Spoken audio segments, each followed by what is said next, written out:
Assalamualaikum warahmatullahi wabarakatuh. Saya Peggy Yolanda. Di sini saya akan menjelaskan materi tentang merger dan akuisisi. Yang pertama yaitu pengertian dari merger. Merger adalah penggabungan dua atau lebih perusahaan yang kemudian hanya ada satu perusahaan yang tetap hidup sebagai badan hukum. Yang selanjutnya adalah akuisisi, yaitu pengembangan usaha dengan cara membeli perusahaan lain untuk mendukung usaha pengembangan perusahaan tersebut. Yang selanjutnya adalah tujuan dari merger dan akuisisi. Yang pertama yaitu pertumbuhan dan diversifikasi. Suatu perusahaan dapat melakukan merger dan akuisisi bila ingin tumbuh lebih cepat, bukan dari ukuran bahkan sampai pasar saham maupun diversifikasi usaha.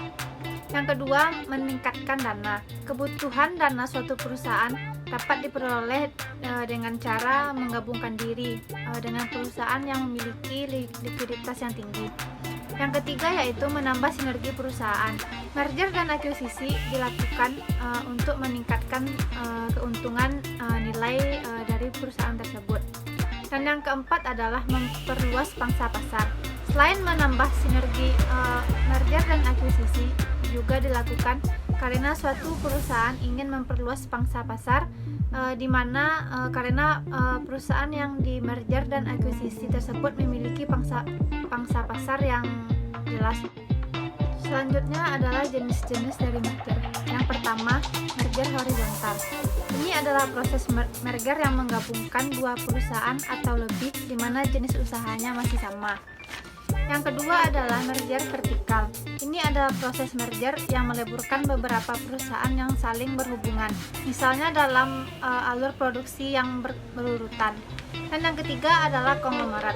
Ini adalah proses merger yang menggabungkan beberapa perusahaan yang menghasilkan produk yang tidak ada kaitannya satu sama lainnya. Misalnya perusahaan makanan merger dengan perusahaan mobil. Yang selanjutnya adalah jenis dari akuisisi. Yang pertama, akuisisi saham. Dapat diartikan dengan pembelian saham suatu perusahaan, baik secara tunai maupun menggantinya dengan sekuritas lain, misalnya obligasi dan saham lainnya. Yang kedua adalah akuisisi aset, merupakan pembelian aktiva suatu perusahaan, di mana tujuannya untuk meningkatkan perusahaan dari kemungkinan mempunyai pemegang saham minoritas. Dengan menggunakannya merger dan akuisisi di suatu perusahaan, tentunya merger dan akuisisi ini memiliki kelemahan-kelemahan. Di antaranya adalah yang pertama, proses integrasi yang tidak mudah. Yang kedua, kesulitan menentukan nilai perusahaan dengan target yang akurat.